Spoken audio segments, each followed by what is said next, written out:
కింద కామెంట్ రూపం కంప్లీట్ కాలు కుంటుతుంది ఇది. దీనికి ఇది ఒక జబ్బు, ఒక రకమైన జబ్బు. ఈ జబ్బుకు మనకు తెలియకపోతుంది చూడండి పాపం. డాక్టర్లు 3-4 డాక్టర్లు వచ్చినా కూడా దీన్ని కనుక్కోలేకపోయారు. ఈ జబ్బు ఏదనేది మనకు మన యూట్యూబ్ ఛానల్ ద్వారా ఎవరైనా ఐడియా ఉంటే మెసేజ్ పెట్టండి, కింద కామెంట్ చేయండి. ఈ జబ్బు ఏమనేది మనకు కూడా తెలియలే. కాలు చూడండి కుంటుతా ఉంది పాపం, నడసలేకుంది. దీనికి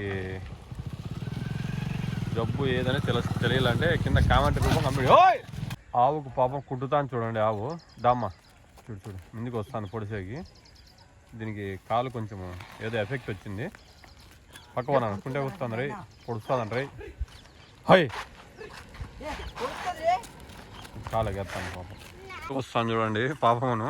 ఏం చేయాలి అర్థం కూడా కాకుండా కానీ వేయాలి. ఆవుల కాలు లేకుండా ఎక్కడ పోతున్నారు నీ కానీ వేయాలి. ఆవులు కాడ ఆడలను పొడిసేకి వస్తుంది గాడిది ఆ పాపనే.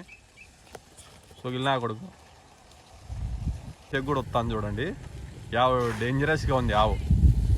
ఈ ఆవు మనుషులను ఓడిసేకి మనుషులను ఎగవారేకి వస్తాను చూడండి. ఇది చాలా డేంజరస్ ఆవు. దీనికి ఇది ఒక రకమైన జబ్బు వచ్చింది. కింద కామెంట్ రూపం కంపిండి. ఎవరికైనా మీకు తెలిస్తే ఈ ఆవును కూడా సేల్స్కి పెట్టేశాం.